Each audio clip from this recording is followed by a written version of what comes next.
जय हिंद दोस्तों, मैं अमित रघुवंशी आपका इस वीडियो में स्वागत करता हूं। आज की इस वीडियो में हम बात करने वाले हैं संस्कृत के पेपर के ऊपर कि संस्कृत के पेपर में हमको जाने से पहले क्या क्या चीज़ें करके ही जाना है और वो आपको पेपर में देखने को मिलेंगी बिल्कुल ऐसी की ऐसी, जो आज की वीडियो में मैं आपको बताने वाला हूँ। देखो, सबसे पहले आपको क्या करना है, सुभाष तानी से 2 श्लोक याद करने हैं। 2 श्लोक पूछने के लिए आते हैं, 2-2 नंबर में होते हैं, 4 नंबर का श्लोक हो जाता है, ठीक है ना, वो करने हैं। लेकिन उसमें याद ये रखना है कि जो पेपर में 2 श्लोक आएंगे ना, वो अपन को नहीं करने, उनके अलावा 2 करना है। तो आपको कितने श्लोक याद करने पड़ेंगे? 4 श्लोक आप सुभाष तानी से याद कर लेना, क्योंकि अब 2 श्लोक याद करोगे तो अगर वही के वही पेपर में आ गए तो फिर क्या करोगे, इसलिए उनसे बचने के लिए आप 4 कर लो, ठीक है ना। कुछ नहीं है, बहुत छोटे छोटे श्लोक होते हैं, आराम से हो जाएंगे। तो सुभाष तानी से आपको 4 श्लोक याद करने हैं। 2 श्लोक डायरेक्ट पूछे जाएंगे, 2 श्लोक में से आपको आंसर पूछेंगे, ठीक है ना, कि इससे क्या है, इसका क्या मीनिंग निकलेगा, ऐसे करके पूछेगा, तो आप में उसमें भी दिक्कत नहीं होगी, ठीक है ना। उसके बाद आप क्या करोगे, संस्कृत भाषा महत्व, संस्कृत भाषा का जो निबंध होता है ना, वो आपको करना है, क्योंकि बोई का बोई आने के चांस होते हैं। वो नहीं आएगा तो कालिदास आएगा, इन 2 के अलावा कोई से नहीं आएगा। मैं आपको रिकमेंड करूंगा कि आपने अगर पहले से कर रखे हैं तो आप कालिदास और संस्कृत भाषा करके जाइए। आपने पहले से नहीं किया तो संस्कृत भाषा का निबंध करके जाइए। ये मान लीजिए कम से कम 80% चांस होते हैं संस्कृत भाषा के आने के, ठीक है ना। उसके बाद आप क्या करोगे, उसके बाद करोगे आप अवकाश पत्र।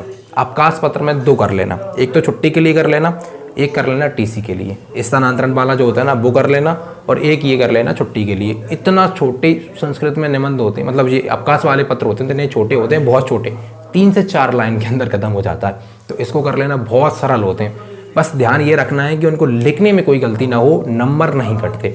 नंबर कटते हैं इसके भाषा में, जैसे ही आपको बिंदी लगाना हो, कहीं पे विसर्ग लगाना हो, वहाँ के अगर आपने किसी को लिखने में गलती कर दी तो वहाँ पे नंबर कटने के चांस होते हैं। तो वहाँ पे आपको नंबर ना कटें, इसका ध्यान आपको रखना है।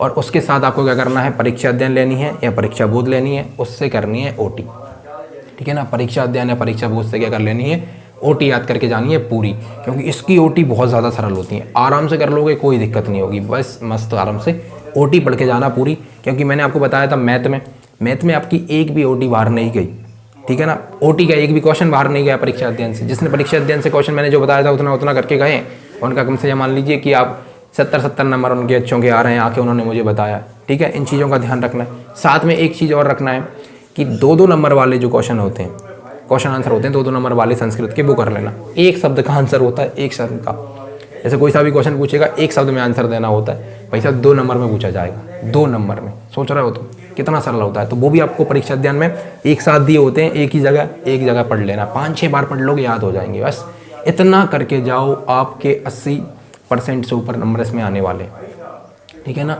इन चीज़ों के बिना आपके नंबर ज़्यादा अच्छे संस्कृत में नहीं आ सकते। इन चीज़ों को करके ही जाना है, क्योंकि ये बड़ी बड़ी चीज़ें हैं, 4-4 नंबर वाली चीज़ें हैं, समझ गए। तो इनको करके जाना है, ठीक है। मिलते हैं अगली वीडियो में, इतना आपको पढ़ के जाना है। जय हिंद।